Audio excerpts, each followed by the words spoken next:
Friends, আজকে আমি তৈরি করছি সবার পছন্দের ঝালমুড়ি মশলা। আমরা বাইরে থেকে যে ঝালমুড়ি কিনে খাই সেটাতে যে স্পেশাল মশলা থাকে সেটার কারণেই কিন্তু ঝালমুড়ি খেতে এতটা টেস্ট হয়। আর আমি সেই মশলাই তৈরি করে দেখাচ্ছি, আর সেই সাথে ঝালমুড়ি মেখেও দেখাচ্ছি। আশা করছি আমার এই ঝালমুড়ির রেসিপিটি আপনাদের খুবই ভালো লাগবে। আর ভালো লাগলে প্লিজ চ্যানেলটা সাবস্ক্রাইব করে অল অপশন সিলেক্ট করে পাশে থাকবেন। তো চলুন, ঝালমুড়ি তৈরি করার জন্য প্রথমে আমি কিছু মশলা তৈরি করে নেব। প্রথমে দিয়ে দিলাম হলুদের গুঁড়ো ১ চা চামচ, আর এখানে দিয়ে দিচ্ছি লাল মরিচের গুঁড়ো ১ চা চামচ। দিয়ে দিচ্ছি ধনে গুঁড়ো ১ চা চামচ, আর এখানে নিয়ে নিচ্ছি জিরে গুঁড়ো ১ চা চামচ। আর দিয়ে দেব আমি লবণ স্বাদ মতো।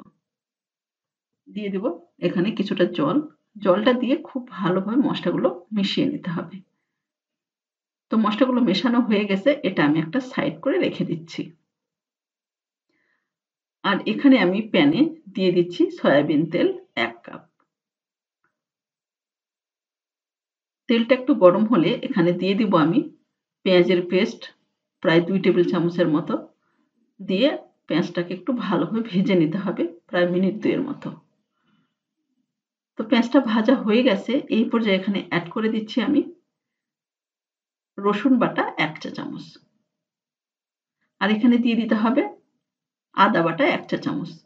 তো এটা দিয়েও প্রায় মিনিট ২ এর মতো ভেজে নিতে হবে, যতক্ষণ পর্যন্ত আদা এবং রসুনের কাঁচা গন্ধটা চলে না যাচ্ছে। তো আদা রসুন ভেজে নেওয়ার পর এখানে আমি সেই তৈরি করে রাখা মশলাটা অ্যাড করে দিচ্ছি। মশলাটা দিয়ে খুব ভালোভাবে মিশিয়ে নিতে হবে। এই পর্যায়ে এখানে অ্যাড করে দিচ্ছি আমি জল ২ চা চামচের মতো দিয়ে দিলাম। জলটা দিয়ে খুব ভালোভাবে মিশিয়ে নেব। এরপর আমি এটা ঢাকা দিয়ে রেখে দেব প্রায় ৪ থেকে ৫ মিনিটের মতো। আর এ সময় গ্যাসের ফ্লেমটা কিন্তু লোতে রাখবো। তো ৫ মিনিট পর আমি ঢাকাটা উঠিয়ে নিচ্ছি। আমি যে জলটা দিয়েছিলাম সেটা কিন্তু শুকিয়ে গেছে আর তেলটা উপরে উঠে আসছে। এই পর্যায়ে মশলাগুলো খুব ভালোভাবে কষিয়ে নিতে হবে।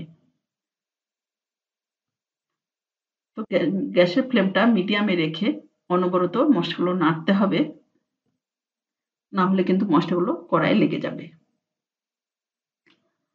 এরপর মশলাগুলো কষাতে কষাতে যখন মশলা থেকে একটা দানা দানা ভাব হবে, তখন এখানে ঠিক যখন এরকম দানা ভাব হবে তখন এখানে অ্যাড করে দিতে হবে।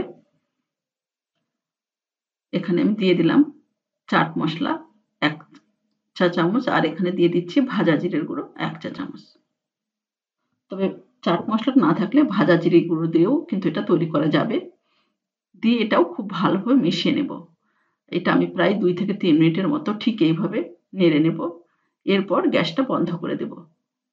তো গ্যাসটা বন্ধ করে দিয়ে তেলটা আমি ভালোভাবে ঠান্ডা করে নিয়েছি। দেখুন ঠিক এইভাবে ঠান্ডা করে নিলাম। আর দেখুন কালারটা কত সুন্দর হয়েছে। উপর থেকে তেলটা কিন্তু উঠে এসছে। আর এই মশলাটা প্রায় ২ মাস ঠিক এইভাবে বাইরে রেখে কিন্তু সংরক্ষণ করা যাবে।